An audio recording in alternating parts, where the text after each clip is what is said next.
time for the Gore N More podcast. Gonna have a good time. Gonna have a good time. Yeah, we're gonna have a good time. We're going on now. A ball break, walking hand in hand in the moonlight. We'll be the sweet soul there. I swear we'll never part. We're going on now. A ball break, running in the sand, feeling alright. From Not Another Teen Movie or NCIS Los Angeles. If you're not a middle-aged 30-year-old woman, you probably don't know what that is. So Attaway. Hey.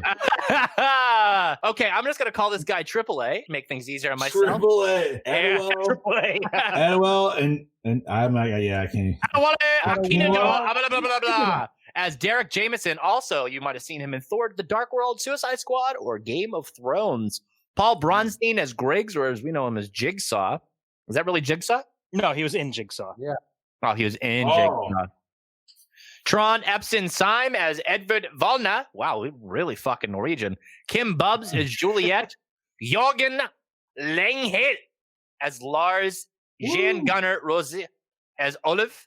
Stig Henrik Hoff as Peter. Ooh. Christopher Hyjaviv from Game of Thrones and The Fate of the Furious as Jonas. Karsten Jornlin as Carl. Jonathan Lloyd Walker as Colin. Why did you make me pronounce those, you fucking assholes? I made sure to put everyone that was in this movie on that cast list just because of this. Music by Mark Beltrami, who also ruined the Scream franchise, who did a good film, The Faculty, and A Quiet Place. Okay. I wouldn't say he didn't ruin Scream. That was all, The whole film Williamson. sucks.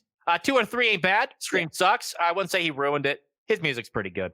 Cinematography. Yeah, he just did the music. By Michael Abramowitz. There we go. Abramowitz, Edited by Julian Clark, who also did District 9, Terminator, Dark Fate. Boy, those are some stinkers. Yeah. Peter Boyle's Robin Hood, Prince of Thieves. Distributed by Universal Pictures. Released October 14th of 2011. Runtime of 103 midgets. Budget $38 million. Gross $31.5 million. Just missed it. That's a dive. Just missed. Actually, more than just missed it because you'd have to double it. So let's roll that beautiful bean footage. Yeah, right. I'm going to drink my Crush soda now. Ooh. I'm going to have something real quick here. Nerd roll. 48 hours ago, Nerds we roll. found something quite remarkable. It's the medicated kind. He's high as fuck. There's a structure In Antarctica. and a specimen. Really? Touching down. This is Kate Lloyd's Columbia Paleontology. After she dumped Scott Pilgrim, she decided it was 10,000 miles. She was a tease in that movie. We estimate it's been here Yeah, she was. 100,000 years. I'm going to take a tissue sample.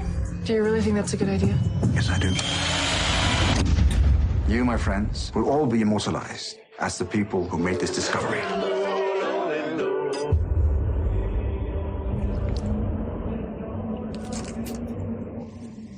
Did you hear that?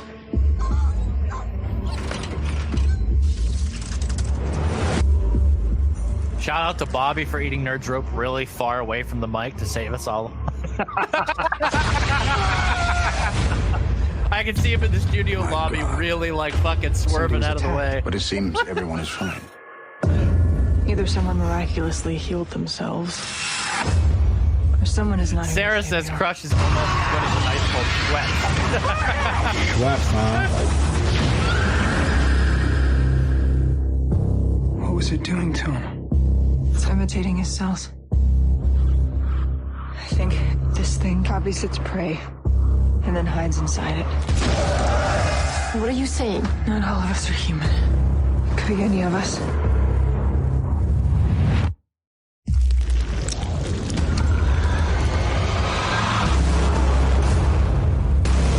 You can't let this thing leave.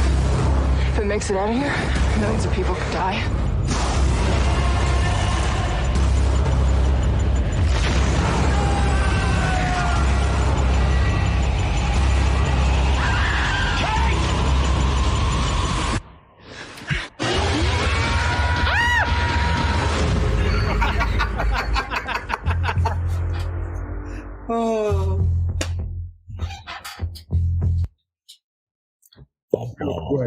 that was the trailer, guys. Yeah. I gotta point this out real quick because, well, my ears just hear noises that no. I don't know about you, but in that trailer there, a little bit of that soundtrack sounded like Halloween 2. Yes, it was. See? Were you fucking cherry picking for mothers there? Oh man. So 2011's The Thing. I like this film. I did too. I did too. You know what? I didn't hate it, yeah. But you know what bothered me though when it came out? Like, even my brother was like, "Oh my god, they remade The Thing." I'm like, "No, this is what happened before. This is the prequel. This is the Norwegian camp." And nobody understood that, and that really bothered the fucking hell out of me so much. I think it's because they weren't expecting Americans to also be there, I guess. That would be my reasoning for it. I totally understand, because when you see Carpenters, it just says Norwegian. We don't know who's there. Right. No idea, obviously. But it's just like, but still 2/3 of the dudes are Norwegian. You know what I mean? Like, so it's kind of like, But I want to go on a limb and say I think part of the reason this failed is because people honestly thought, and it kind of marketed was like it was a remake. Yeah. Yeah. I mean, nowhere in that trailer does it say it's a prequel. Nowhere does it say it's a prequel. Unless you really knew about the film itself, you're going to look and say, oh, this is a remake. I'm not going to go see that. But then if everybody stays till those credits and understands, oh my god, dude. Oh shit, bro, that is literally like, you're almost waiting that whole movie just for that little tie-in, and then when you finally get it, it's just like, it feels so good, dude. The entire story of this fucking film is just set up, is just done to set up the next film. Exactly. Yeah. But and the fact that music that was so iconic, Carpenter's pumps right into that scene. Perfect. Yeah, dude. Like, hey, hang on a second, guys. I'm having a little bit of issues here. Let me refresh real quick. All right. So I don't know about you, gentlemen. This was actually my second time seeing it. I only watched it I only watched it once when it first came out. Didn't really like it. Kind of almost like the main feeling like everybody else. But like I said, man, this time around, I enjoyed it quite a bit. Yeah, this was a. You said this was like your third viewing, Bobby? This was my third or fourth? Technically my fourth. Okay. I saw it 3 times before, but I couldn't, I guess, appreciate it as much. And then I really sat down and watched it. I said, okay, I appreciate this. You know, is it one of my favorite films? No. Is it one that I appreciate where it was coming from and where it was going? Yeah, absolutely. Word. Anybody else? Chad, TJ, how many? What was this your first? Or this was multiple? I'm gonna say this was like the third time I've seen it. Okay. I mean, I definitely saw it once before, and then I kind of saw half-assed again after that. And this is like the I guess pretty much the second time I definitely sat down and paid attention to it. All right. The second time was just like it was on, and you were like, it's back. Yeah, more or less. Fair enough. And I liked it the first time. It's obviously not John Carpenter. It's not a classic, but it definitely sets it up. And yeah, the CGI, it's not as bad as people want to make it out to be. No, it's really not. No. Like I said, as I said before we started this show, that I didn't like it at first, but when I watched it, I'm like, okay, there really was no way for them to make it where someone's going to be walking like that. Right. Like, you can't have somebody walking backward. Like, okay. So I appreciate that. It wouldn't be, I mean, they could, but it wouldn't walk as fast. You know what I mean? Like, no. Or move like they want it to, per se. I do want to say I would like to see the version that they tested with the audiences that had the practical effects, that had the original beginning, the original ending, that was completely different. Really? Excuse me. Yes. That's not on any special edition DVD, is it? No. Some of the footage is, but there is more that is not. Interesting. And it's in my notes as far as what was cut. And there's also like the British dude, why he slit his wrist and slit his throat. That's on there. Oh, I just figured he kind of pulled like fucking Diabetes was trying to do in the first one before he was turned. Yeah, that's pretty much what, and that's actually one of the deleted scenes where it shows him offing himself because he was pretty much cornered by the thing. Gotcha. Another one of the deleted scenes shows shows Lars, the one guy that couldn't speak English. Mhm. Like it actually shows him like loading the grenades and everything onto the helicopter at the end because it doesn't really show it in this version. The same grenades that they use in the first one. Yep. Mhm. Yes. Yeah, that was a by the good way- setup for that. It's actually I gotta the say, same Joe, footage. It's the same footage that they show the dog underneath of them is actually the same. Is actually footage from the first movie. So some of it is, but some of it was reshot. Some of Yeah, it. and like the fucking helicopter is reshot. Yeah, like that's the all footage, right. It's like green screen, and everything you see below is actually from the thing, and then the helicopter. And I just want to give a shout out to Joe Gallo. He's going to love this fact that this movie is the reason Harbinger Down was made. Yes, but Ah. no way canonically connected. No matter No, how many no, times you say no. it does not. I don't care what Lance Henriksen says. He's not the director or the writer. But I've watched them. no, They're not. They're fucking No, not. the reason it was made is because the guys that did the practical effects for this were so pissed that their effects were digitally removed. They replaced it with Right. CGI. That they made Harbinger Down as a their response to it. Not discrediting that film. No. Hard nips all around for that film. Yeah. Absolutely. Also, shout out to Joe Gallo, and we were hoping this would actually work, but I was talking to him because I wanted to watch it with him, and he didn't have it on, or he didn't have it on Prime or whatever. But he was like, "Well, it is on X videos," and I was like, "Is it really?" So he did check the link, and unfortunately, the link is officially down now. But it was at one point on X videos. I was just like, "God damn it, dude! Only you would find it on a porn site." Son of a bitch. So, are we gonna we got some people to call by chance today? Yeah, we'll call the doppelganger gangbang. Oh yeah. We do have a plot run. We have a plot rundown here, but do we really need a plot rundown? Now for get this the movie? plot right down, and then I'll call the fucking Australia guy. I think that pretty much answers the question. Bobby, read it Yeah. off.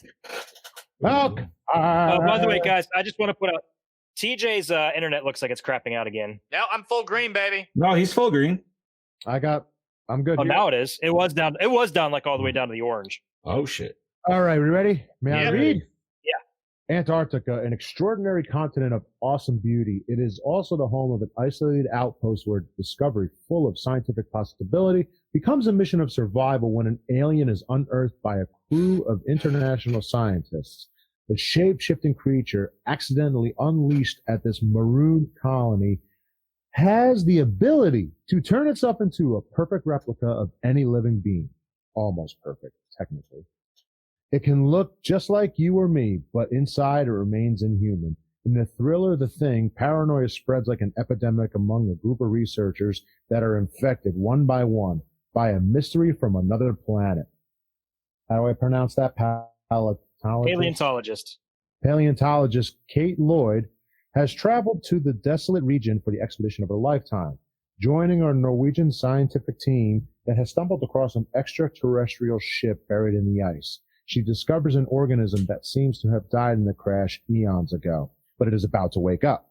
When a simple experiment frees the alien from its frozen prison, Kate must join the crew's pilot, Carter, to keep it from killing them off one at a time. And in this vast, intense land, a parasite that can mimic anything it touches will pit human against human as it tries to survive and flourish. The Thing serves as a prelude to John Carpenter's classic 1982 film of the same name. God, that was long. Can we That refer was to Kate as Great Value Ripley from the rest of the episode, please? Sure. I don't know if I'd call her great value. Sam's Club. Isn't that the same? I think it's the same. I think you could find great value in Sam's Club. I want to disagree because I think she's infinitely more bonable than. I think Ellen if it was Sam's Club, wouldn't it be like Melissa McCarthy because that's bulk items? Walmart. Oh, you went there. You know what? I'm gonna have to agree with Chad. I think she's a lot hotter than Ripley, so. But she definitely is a take charge woman, so. Certainly is. Yeah, but it's like they did all the things that like makes her Ripley, except the character part. Right. Because like that's intentional, by the way. Is it? Yes. They didn't want to give you another McCready, so. You mispronounced that name, you son of a bitch. Back ready. All the Australian guys before I make any better fucking shitty jokes. Here we go. Yeah. Good. Do it, would you? God damn it! Well, you know By the way, TJ has jokes written for the show. You got jokes, huh? He is a joke writer. My doppelganger, banger from down under, Brody Kane. What's up, brother? Not much, mother liquor. What is crack-a-lackin'? Not much. So 2011's The Thing. Thoughts, feelings on this film? Well, it isn't a bad film at all. And I think Chad's right. I think they marketed it extremely poorly in the fact that everyone come across as it as a remake. Now, I can watch this movie, no worries at all, but for me, there's two things missing from it, and it really rubs me up the wrong way. Ooh. Well, I may have got a bit carried away by saying that, but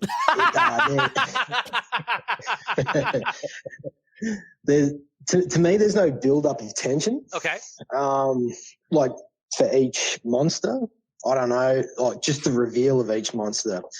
And I know the CGI isn't that bad, but I would have still preferred the practical effects. But however, it's still a good watch, and it definitely makes Carpenter's film a lot stronger in that retrospect. Now, I've got a quick question for all y'all. I hear Universal and Blumhouse are developing a new version of The Thing that will adapt from the long-lost original novel. I've chosen a director and writer and a lead actor just for the fun of it.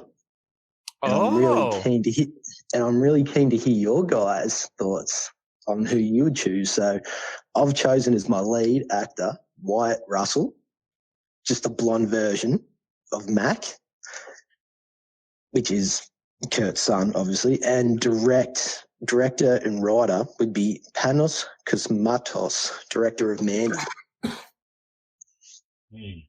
Okay. Just a weird out there, body horror, full extreme practical effects. Yeah.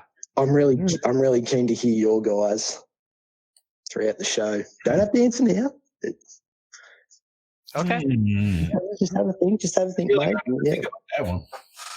Okay. Well, I'll let you guys. I'll give you my answer on the show, and the rest of the boys. What you give this a score, man? What's the score on this? 2.9. 2.9 out of 5 from the Doppelganger Kanga Banger from Victoria, Australia. Okay, buddy. Thank you for calling in. Talk to you next week. No worries. Thank you, boys. Bye-bye. Catch. Peace out, buddy. Later. I can tell you right now, I know exactly who TJ is going to pick for the director. Yeah. Adam Marcus. Because of the body horror in Jason Goes to Hell.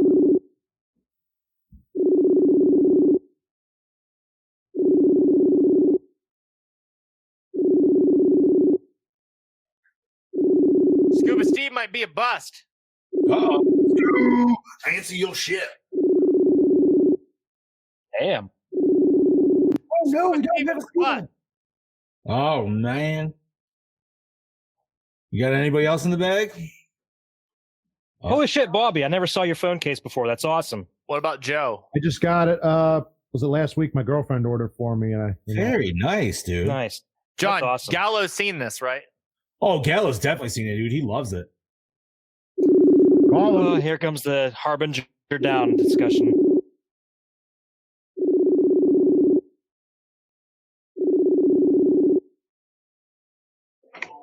Hello? Daddy! You're live on the Gore N More podcast. Oh, I am? Oh, my God. What an honor. We're doing 2011. We're doing 2011's The Thing. Oh, yeah? I like that movie. Minus CGI. Yeah, I Basic think normal complaint. You want to elaborate on that? Excuse me? You want to elaborate more on your feelings for this film? I really, oh my God. I went to the movie theater to see this back in the day. And I left the theater, I'm like, how do I feel right now? Because I'm like, I know that there was amazing special effects done. And I'm like, what did they do with ADI other than make that amazing Harbinger Down movie? Take that, Chad. And I'm like, the CGI was bad, yes, but I love watching them back to back as one massive movie. And then you throw the game in there if you have an extra 8 hours of life. Uh-huh. But the game's What do actually you think canon, of though. it? What's canon? The game's actually canon, though. Yeah. Well, for now. Yeah. Until something else fucks it up, Tad. What? I blame Bob's Tad back. because why not?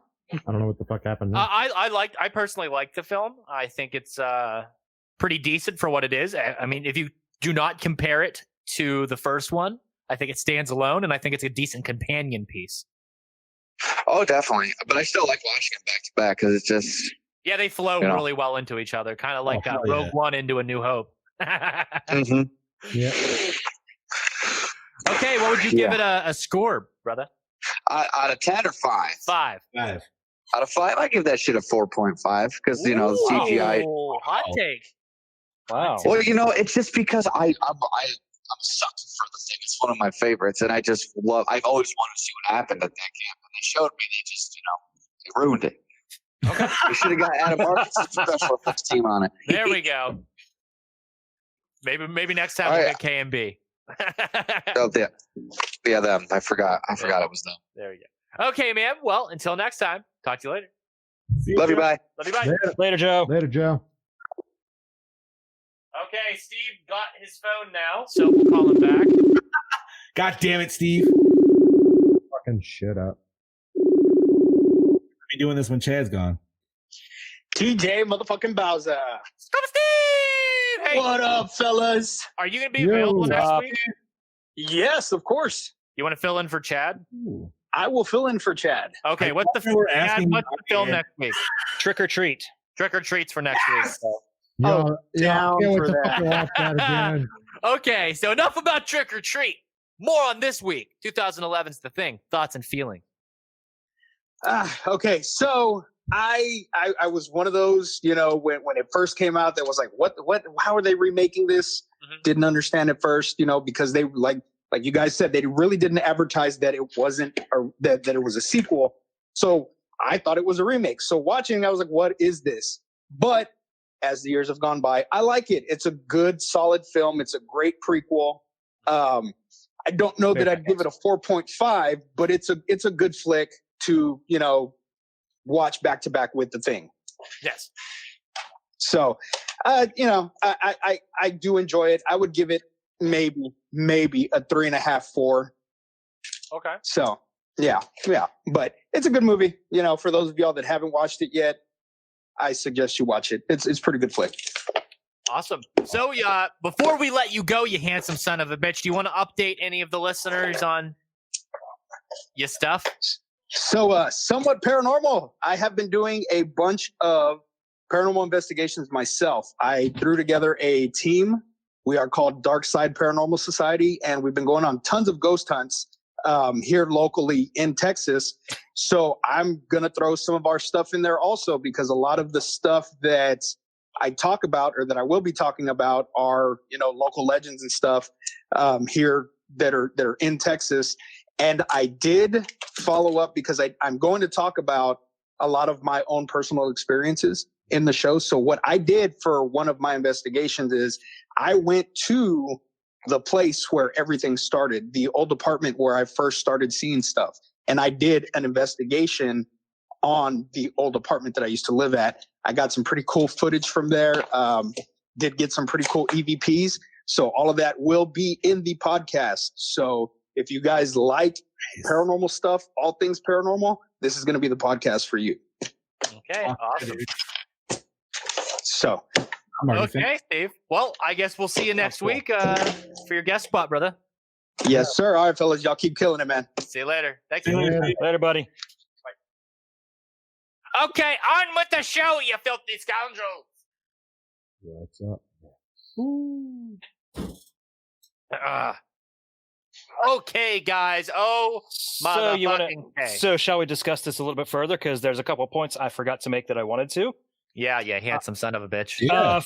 For one, there's a couple things that bothered me that directly contradict the original movie.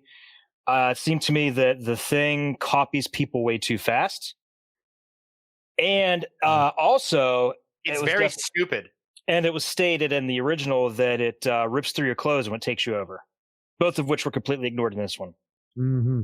Yeah, that is true. No, shit. It's also very stupid compared to the one that we see in the 80s. Well, that can be explained by this is its first encounter with humans. It doesn't know anything about us. It was still learning. Fair enough. And once it took over people, it kind of learned how we react, how we are, how we think, how we move, how we talk. And so then it learned from that and then applied it to, the American base. Fair enough. Yeah, I like that. Dude. Yeah, man. But, Chad, I think we should take a peek. See what you got, bud. Yeah. All righty. When you guys are ready, I am ready. Hold them cheeks apart, baby. Okay, Ooh. so I put this first a little goofy, actually. So originally, a different beginning and ending to the movie had been partially filmed, which would shed more light on the thing's backstory.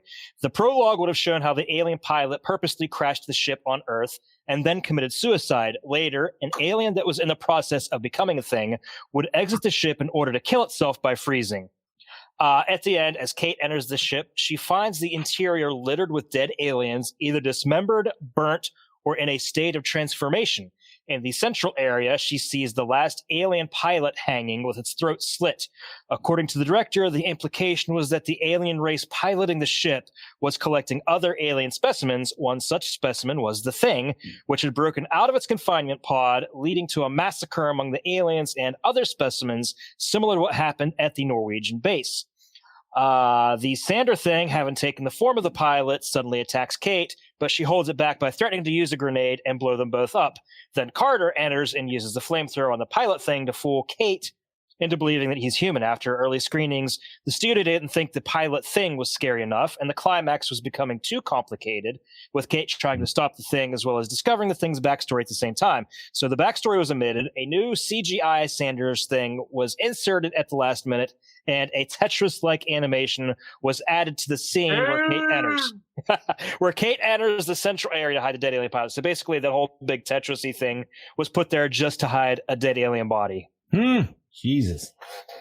I'm not gonna lie though, I'm interested to see what the aliens look like what they designed them. Well, if you look at all those footage, it's all there and it's sexy, it's glorious, and some of the best stuff I've ever seen. And Tom Woodruff Jr. did an amazing job, and then the fucking producers had to ruin it all. God damn it! Yes. Also, we never went over our picks for actor and director and writer for a remake of The Thing. My choice. We still got to think about that. Mine would be Danny McBride to play McReady, and then my director would have to be whoever directed the Halloween 2018. No, absolutely not. Ridley Scott. No. Really? No. That's a bold take. 80s Ridley Scott, maybe. I'd say no. 70s it has to be modern, and the movie's like fucking 3 hours long. It's just gonna be about androids. Even though it's called The Thing. Okay, so let's do a prequel to the prequel that's like 1,000 years before it, and let's show how the Thing was created. But let's not show it until the last 20 minutes of the movie.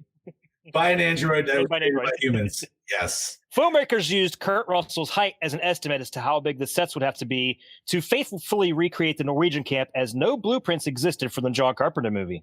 The producers convinced Universal to allow them to create a prequel to The Thing instead of a remake, as they felt Carpenter's film was already perfect, so making a remake would be like painting a mustache on the Mona Lisa. However, the prequel still has the title of the original film because they couldn't think of a subtitle that sounded good. I was gonna actually ask that for a big question, because it's like, why did this not have like a subtitle or a surtitle or whatever the fuck you want to call it?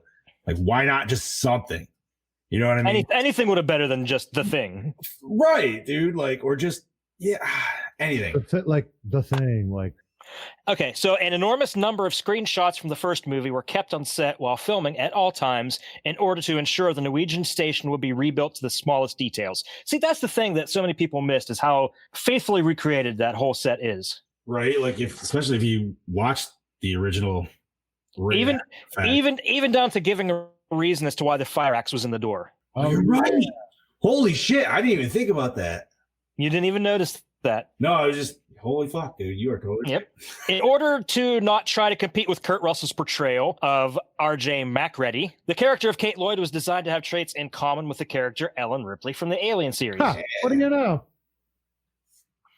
The director had such a negative experience with the film due to constant studio interference that he claimed to have lost his passion for filmmaking and retired for nearly a decade. Although he's been working on films again in Norway, he's since vowed never to work with an American studio again. Holy shit. What does that tell you? Right? Fucking producers, dude. The scene where Sander and Finch recruit Kate to come to Antarctica is the only scene in this or John Carpenter's film that doesn't take place in Antarctica. Okay, Colin's death was originally shown as a deleted scene from The Thing, where he learns there is a thing in the room with him. In a grisly scene, he brings out a straight razor and slashes his wrist, then proceeds to sit in the radio chair and cut his throat. Another deleted scene shows Colin attempting to contact the American outpost from the 1982 film and is met with no success. That would have actually been that would have been interesting. I'm kind of glad that was kept out, because that would just be fan service to me. But it doesn't seem like it's really necessary. No, but I think it would have been interesting if he did make it through, just to hear like a voice on the other end, and then it comes in and it goes away. It just would have been interesting. Yeah. Okay. The creature effects were filmed primarily with cable-operated animatronic robots on the director's insistence. Sisson would approve the performances of the cast if they saw what they had to react to.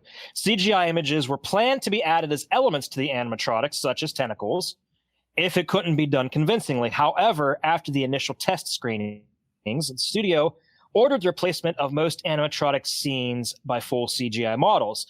Creature effects supervisor Alec Gillis would later say that seeing the finished movie gave the special effect team postpartum depression. Although most of their designs had survived, their animatronics were so worked over they felt they could have just done those designs and stayed home. He directed the crowdfunded movie Harbinger Down with only practical effects in response to this. Which wasn't bad, but we've discussed that many times.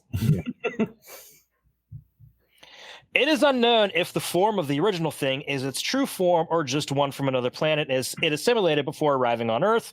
It may also be a monstrous combination of traits from various extraterrestrial life forms the Thing had sampled earlier, rather than imitating any single organism as a whole. The original Thing may be the result of a partial assimilation of one of the UFO's crew prior to landing in Antarctica. That's what I would guess it as. Yeah, that would seem probably the best. Like it's already, because it's described in the book how it looks like, but we don't know for sure that that's its actual natural form. Which, by the way, I have ordered a copy of Frozen Hell, the extended version of the story. Yeah, it won't be here till like the end of the month, though. That's awesome, dude. The end of the month's coming soon. So once I read it, I'll give you guys my 2 cents on it. Absolutely, dude. The film was originally set for release on April 15th, 2011. However, the studio demanded extensive reshoots, which included the new CGI effects, re-editing scenes for a possible PG-13 release, and the new climax and resolution. Because of this, it was pushed back to October. So it got like a 6-month delay. Jesus. Ouch. The film was finished just 2 weeks before opening in theaters on October 14th, mostly due to last-minute demands by the studio after the director's cut had already been finished. Of course. It's always fucking nip this and do this, blah, blah, blah. Nip and tuck, make it look good. Yeah. Yeah, that's really not that uncommon anymore. Like, they've done it even with the Star Wars movies. Oh, yeah, you kidding me? Last-minute edits. Fuck yeah, dude. The original design for the alien pilot and the spaceship resembled the Thing's original form as described in the story Who Goes There, with 3 eyes and long spindly hair. The centipede things bear a strong resemblance to the limb scuttlers from the 2002 video game. Yeah. Ooh. I did catch that. Okay, at around 1 hour and 16 minutes, the red axe that Joel Edgerton's character uses and eventually sticks into the wall can be seen still stuck in the wall when the Americans visit the Norwegian camp in the original version. Dude, it just makes me want to go watch the original right now after this. And of course, obviously, the burnt thing with 2 heads. That's the one that they found at the American camp. Yeah. The fate of Kate is like that of Childs and Macready. Left mostly ambiguous. It's possible she survived with enough fuel in the Snowcat to make it to the Soviet base where she would have been taken back to civilization. However, since Carter was the one who knew the location of the Soviet base, this seems unlikely. In addition, the film's writer revealed in an interview with Bloody Disgusting that in the script he wrote, Kate does not survive. I kind of took it as she doesn't anyways. Because nobody did from that camp, or else. She doesn't know where the hell she really is. She's stuck out there, and she's going to run out of fuel eventually. Not only that, if she did survive, just saying in theory, that makes Carpenter's film pretty much irrelevant.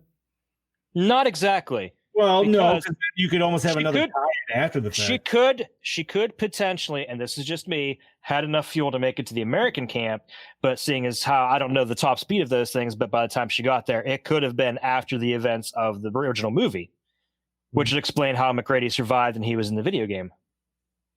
Okay. All right. So it seems to me they set up a potential possibility for a sequel just in case anybody wanted to go in and revisit it. I mean, I don't know. I mean, it's a possibility. It's a long shot, but it's a possibility. I'd be down. Fuck it. I like this. I enjoy this universe. So I'm Okay, so get this. So about 2 minutes into the movie, the signal at the beginning of the movie, when the Norwegians find the spaceship, sounds like the SOS signal from the Danny Boyle movie Sunshine from 2007, when the Icarus II crew snapped the signal from the Icarus I.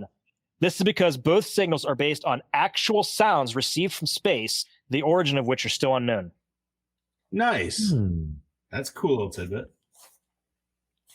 And finally, on September 21st, 2011, Dark Horse Comics released a 3-part digital-only prequel comic called The Thing, The Northman Nightmare, over a weekly basis. Taking place in Greenland, it follows a group of stranded Norsemen who must deal with the shape-shifting creature within a desolate village. The 3-issue tale was written by Stephen Niles, who did 30 Days of Night, drawn by Patrick Reynolds, and colored by Dave Stewart. Oh, that's awesome, dude. Yeah, when did that come out again? Came out the month before the movie came out. So still 2011. Nice. I'm literally looking at pictures of the pilot alien here, and it looks pretty fucking good looking. Sweet. So is that it, my buddy? So there is pictures of it. Yeah, that's all I got. Yeah, but it doesn't have the hair like you described. But this is what they come up with. I'll send it. Hold on. Yeah, I want to see that. I'll send it to the group chat right now. Right on, buddy. But yeah, that's all the behind the scenes stuff I got. That's all the good stuff. All right. There's other little bits and pieces. There's other stuff in here that just talks more about the deleted scenes, like I said, about the British guy killing himself, things like that. But it's stuff that we already talked about.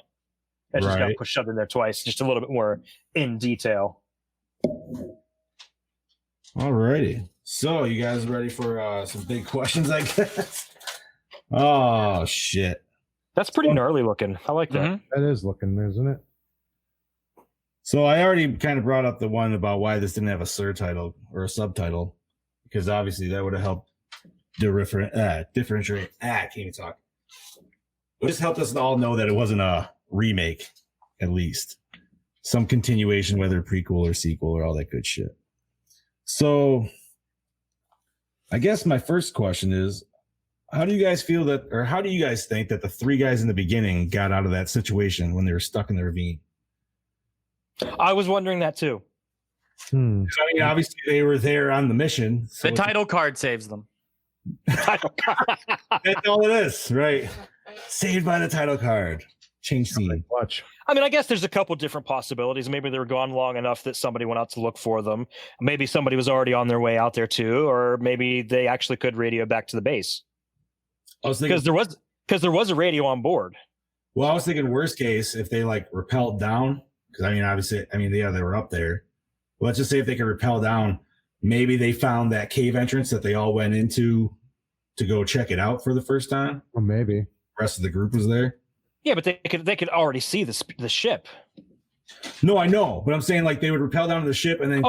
Okay, I get you what you mean. Yeah, because they went in that like weird cave entrance instead. So like maybe that was the way they got out. It was interesting that they never even brought it up or anything like that. It was just like, all right, stuck in this crazy death trap of a ravine, and we're good. Oh, that's another thing that I forgot to mention is another one of the things that I didn't like was in the original, it shows in the video footage they found at the Norwegian base, it shows them blowing up the spacecraft with thermite charges. Yeah, it does. And that didn't happen. Nope. Yeah, because it was exposed, right? Like it was out in the yeah. Damn it. Could have been so much better. The movie fucking shit up. Okay, so when they first were going out to search for the thing, when they first like broke out of the ice, Mm-hmm. Did any of you guys know that they had weapons on them? No. I didn't either. Like, there was no mention of it. So I'm just thinking, I'm like, what the fuck are they doing, dude? Like, they're just going to go out with flashlights and like, what are they planning on doing? And it's obviously, they had guns on them eventually, but it just didn't seem like there was any like forementioned that they were armed and ready to go for whatever reason. Yeah, no, there was nothing. And let's see. I think that's about it. Because honestly, I mean, we all know this was a prequel, so that would even be a stupid question to ask. So unless you guys got any big questions, I think that's about it. No, not really here. No, I don't have any questions. I watched so much behind the scenes shit already on this. Oh, dude, the pilot looks dope, by the way, Bobby. Right? Mm-hmm. It's wicked looking. All righty. So onward to these big ass questions over here. Yeah, that brings us to douche of the movie, guys. Oh, bro. Oh, that Spencer? Yeah. Sanders. Yeah. Do you think it's right we should be taking a sample? Yes, I do. What the fuck? Yeah, that dude, especially when he like brought her on the hall and he's like, yeah, don't ever undermine me in front of those people ever again. He's like, you weren't paid to think. Like, fuck you, I'm going to undermine you every time. That's fucking Swedish. Right? Yeah. Really? You guys didn't? What? McGrady kept calling him Swedish in the original. Hey, Swede! And they're like, Swedish. They're Norwegians. Yeah, dude. He played perfect douchebag. I mean, his buddy kind of was too, but obviously. No, he was the main douche motherfucker. Yeah. Alrighty. So. That brings us to the questions. Yep, we're here. What format did you watch it in, and how was the quality? Prime, Amazon Prime. It was very good quality. Same, Amazon Prime, 1080. I got the Blu-ray. It was pretty good. Oh, you have the Blu-ray? Nice. Yeah. I kind of wish I did actually now because I actually really enjoy it. I might have to go find it and pick it up. Hulu? Oh, you got the Cinemax subscription there? Yeah, that's a. Yeah, buddy. Ooh, fancy. That's right. Gotta get that Skinemax. You don't need that. Yeah, right. Nobody needs that. Favorite kill, gentlemen. Oh, hold on. Uh-oh. I'm sorry. Yes, I'm jumping. That isn't cranberry sauce, Artie. That is not cranberry sauce. No, it is not. One of these days we'll have a proper soundboard and I don't have to use my phone for that. But for now, it works. For now, it works. So, favorite kill, gentlemen. You know something?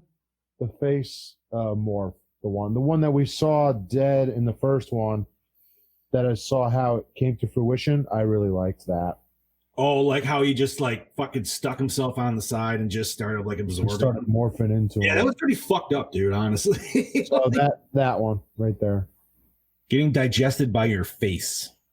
Yeah. I gotta say the first person that got attacked by the thing, just because you see it like pulling him into it and just fucking devouring him. That was pretty sweet, dude.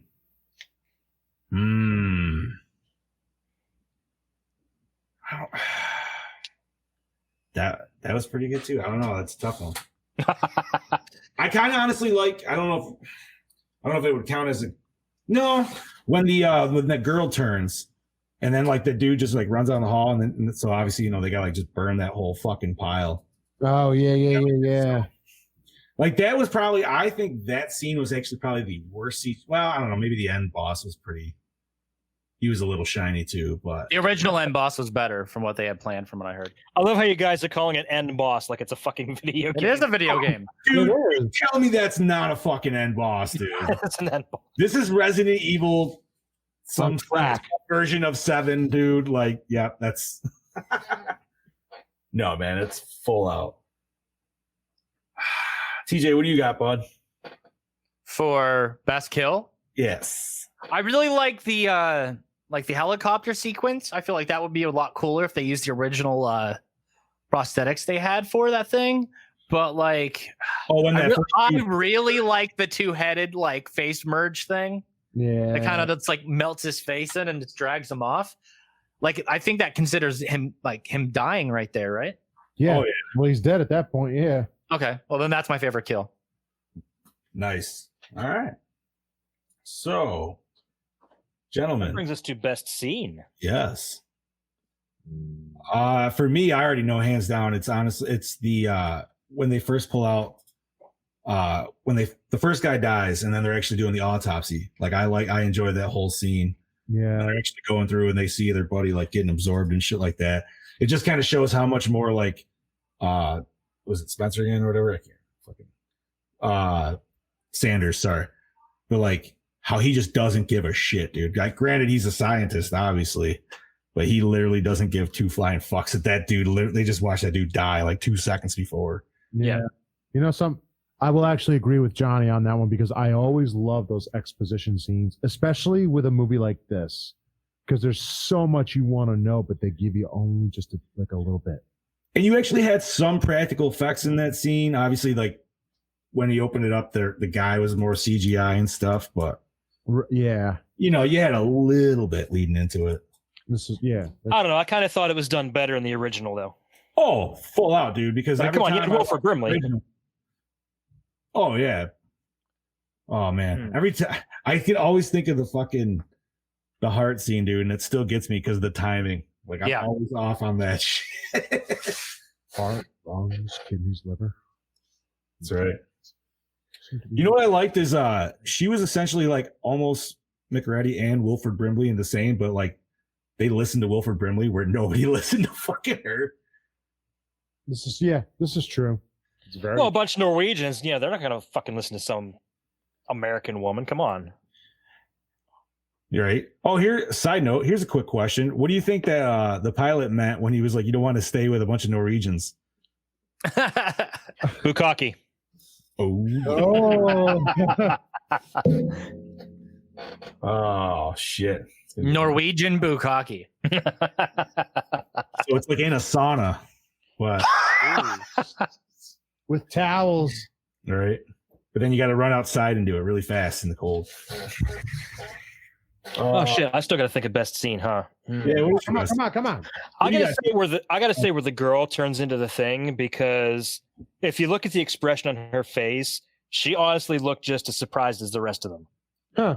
Yeah, actually, yeah, probably was. It's like she didn't know she was the thing. It hadn't fully completed its takeover of her. Yeah. Right. You could almost say that even for the dude on the ship, because it kind of seemed like that until like his face like did that weird little split for a second. Yeah. Which, can I say kudos to this movie? Because I know Brody said he didn't think the tension was that good in this movie. I thought it was excellent, honestly. I thought they let it a lot of good red herrings to where you didn't necessarily know who could have been the thing up until that. Yeah, but it did seem kind of like they wanted to almost kind of recreate the suspense of the testing scene with the testing scene in this one, and it just didn't quite have the same effect. I agree, and I feel like and that's where in this testing scene it kind of got more botched, and then it almost seemed like the movie like kind of went on its own feel for a little bit after that. Yeah, and I'm glad they didn't decide just arbitrarily, hey, why don't we test each other's blood with I would have been flamethrower? They did that shit. I would have been like, nope. I would have turned it off. Yeah, fuck that. That would have been the scene of like, okay, that's nope. Like there was already a lot of shit that was copying or mimicking, but at the same time, it was like, all right, I could take it. Like, it's not terrible. It's not that nose on the head, but dude, if they did that, the legit flamethrower scene, fuck that. No. So TJ, what'd you say for scene, bud? That's hard. That's what she said. That's what she said. We're so 2008, dude. 2000 and later, some bullshit. TJ is deep in thought in this one. He is. I don't know. Maybe third act. The whole third act. Yeah, I could agree with that. Okay. So are we going after? Where are we going from? Are we going after the test scene where like they look for the molars? Probably. Yeah. Okay. Especially from the whole face melt on. Yeah, it really does. Oh yeah. Once his arm breaks off, dude, that whole scene goes to shit real fast. Oh, how cool was that too, by the way? Right? Carrying him. Oh shit, dude! Like, I'm sad to see him go, but so Yeah. All righty. So, did the opening scene hook you in? Yes. Yes, actually, very much. Yeah, they found the signal. They fell in the ravine. I was like, how are they going to get out of this ravine? We still don't know. Yeah. Left And I never will now. I mean, they got out somehow, but they're all dead. It's for now, naught. so Yeah. TJ, she hook you in? Yay, nay? Yeah, I guess. He's like, okay, well, he didn't turn the movie off, so obviously it did its job. I mean, it had a nice snowy cinematic opening. Yes, it did. Come on now. Shot. Yeah, but he's no Dean Cundy. No. Yeah, God, no. Speaking of Cundy, I was watching Back to the Future the other day. Nice. The original? Oh, of course, dude. Fantastic. And then my daughter didn't care about that one, so I put on number 2, and she was like, "What's this?" I'm like, "It's pretty much what we just watched." Again, it's pretty much what we just watched, but in the future. But in the she's like, "When does this take place?" I'm like, 5 years ago. She's like, "What?" I was like, "Yeah, this was supposed to be 2015." She's like, "What do you mean?" I'm like, "You know how it's 2020?" She's like, "Yeah." I'm like, "We were supposed to have fucking flying cars 5 years ago. That shit was promised to us way long ago, and we never got it." Was promised back in. We got Facebook now. That's all we got. Yeah, that's it. If we didn't have Facebook, we would have had flying cars by now. Yeah. And Jaws 34. And Jaws 34. Shark still looks fake though. Oh shit. So best tits, hottest girl, best dick. Mary Winstead is very beautiful. Mm-hmm. That other girl was rather cute too, though. She was. I'm gonna still have to go with Ramona. That's a tough call. Eric Olsen's pretty good looking in his older age, so I'd go with him. He's a cutie. He is. I'll give it to Carter. So I guess he gets best dick. Yeah. Was he wait, Eric Olsen, was he the buddy there, right? What the fuck is this? Yo. Someone's mad Look at about the my chat, guys. joke. Which My joke? Hennessy joke. Oh. Oh, well, whatever. Yeah. Wow. Okay. Onward. Let's see. So yeah, I'm gonna have to go with your guys' call there on what was it, Eric Olsen? No. Yeah. All right. So what do we got? The score set the mood. Yeah, I'd say Actually, so. the score was really good for this movie. I really enjoyed it, actually. I like the fact that at the very beginning it used a little bit of the original theme, and then at the end it used it again. Yeah. It Oh, just dude, like incorporated rhythm enough of it. shit. Yeah. Yeah. Yeah, it was good. Yeah. Hands 2 thumbs up on that one. So let's see. I don't think we could. Do we have anything for the next one? I don't think so. That I guess Swedish the song that they sang, yeah, I guess doing all this kind of crazy shit. I think that would the Swedish folk song that they sang. Right. As an Irishman who does like to enjoy himself, I feel like I could like fit right into that. Now, if this was the first one we did, it would be, Superstition Stevie Wonder. Like, Oh yeah, dude. Baby Superstition. Oh. Right. Every time I hear that song, I think of The Thing. By the way, I know. That's exactly. I'm like, I think of The Thing, and I'm like, that's the first time I heard that song was The Thing. Yeah. And I remember looking it up afterwards, and I'm just like jamming out. I'm like, yo, this is the shit. Bobby's roller skating around with those big headphones on, like the guy in the movie. I can see it, dude. Short shorts. Oh shit! That's another thing that pissed me off about this movie was the headphones she was wearing in the beginning were not 1982 headphones. No, they Those were weren't. very modern. My headphones that I have for Bluetooth could fit more for 1982. Just repaint them. Yeah, the headphones for 1982 were nothing but they were like these bright orange, like styrofoam foam things, and then there'd be like a big piece of metal going across this way. That's exactly what they would be. That's exactly what they look like. Yeah, that song from the original and all the metal I listened to, it's like Superstition by Stevie Wonder. It's like, All right, man. Sometimes it's good to mix up. Oh, that's like in my iPod. You'll hear some weird ass freaking like I've got like the Mongolian freaking death metal, The Who, and then there'll be Metallica and Megadeth, and then there's like Long Tall Sally. Yeah. Continuing on. All right. Continue. Yeah. So, favorite character? Ooh. Oh, okay, Lars. I was going to say Lars. I like Lars because he just I just like him. Like I liked him because he didn't really understand English, but after the testing scene, when she knew that he was human, he just kind of pulled her aside and he's like, "Hey, look at these," and there's Norwegian, and he's showing her like the grenades and shit. Yeah, well, like, but he understood the situation, like, and he understood the severity of it. Yeah. So okay, all right. So I'll put him as one of my favorites. The other one, I guess, the girl. Yeah, absolutely.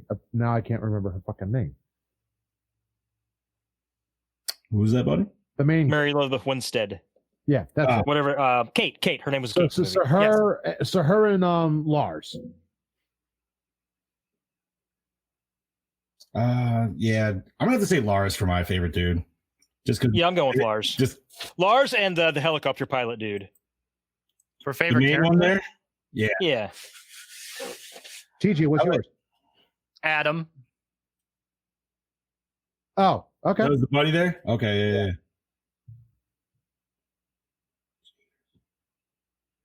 And by the way, I tried writing down every kill on here, and I didn't even know their goddamn names.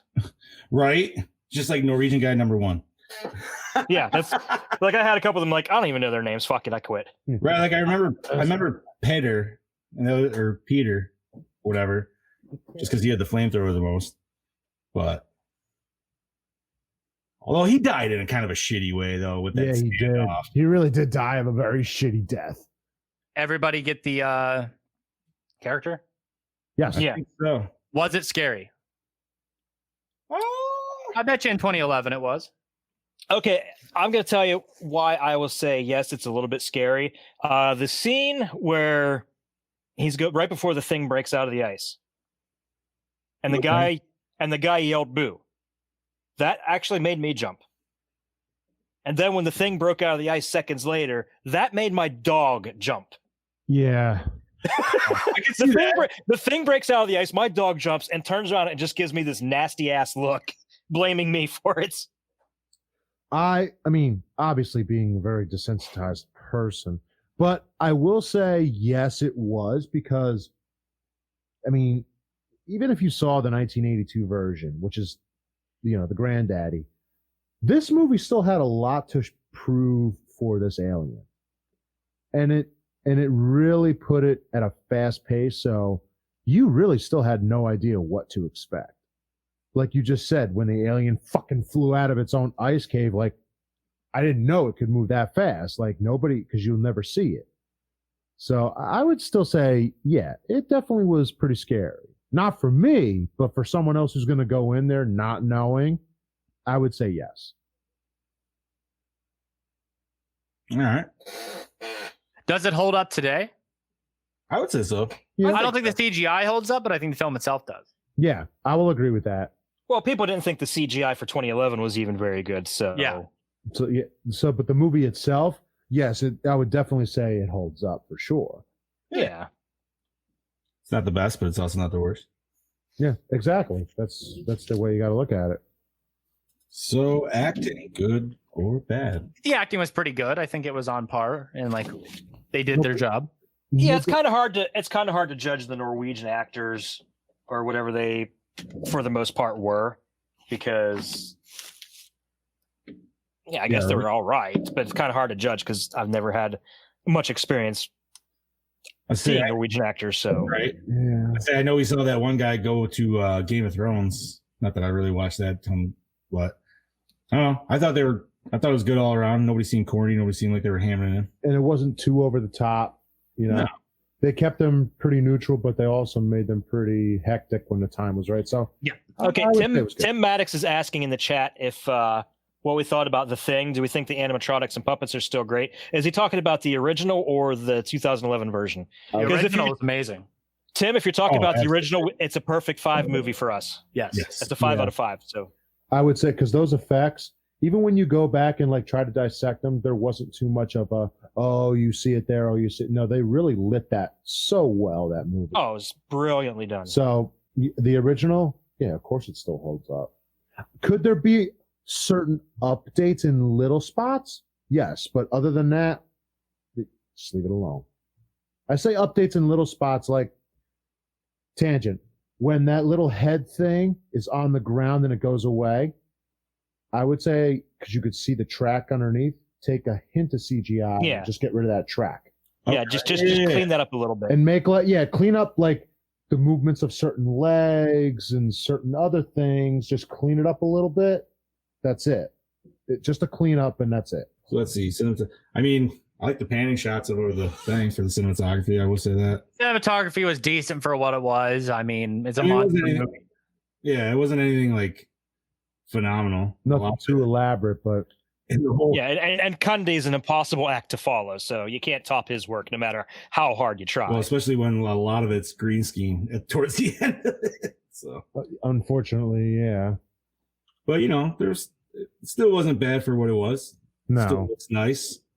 It doesn't look like it's shit. It doesn't look like it's done cheaply or anything like that. So it's just unfortunate that a lot of like the CGI just kind of distracts you from the amazing sets that they actually did build, like the alien spacecraft. I agree.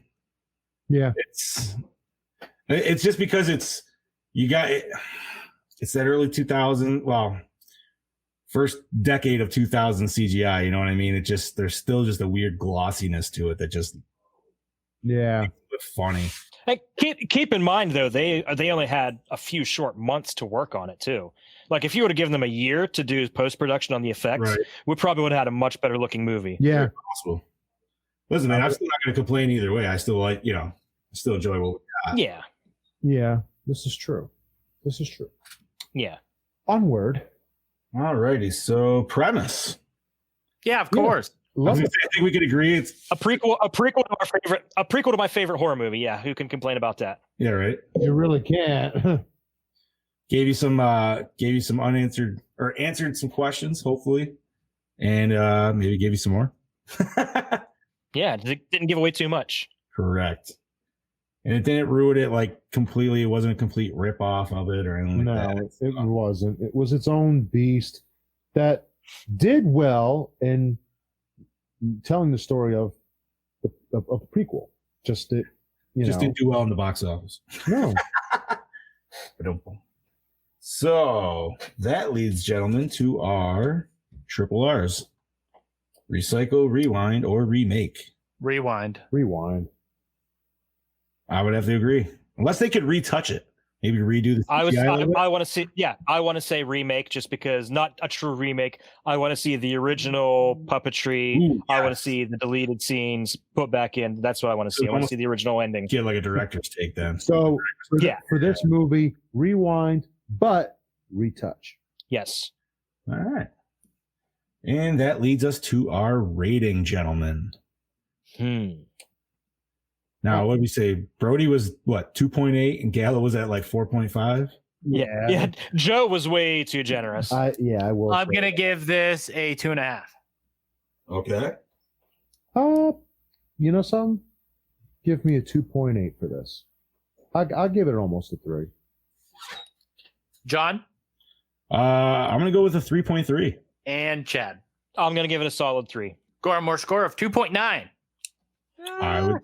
Yeah. It's not horrible. It's That's well middle of the deserved. road. I mean, if you figured half is 2.5, it's still above half. So Yeah. So you're doing good.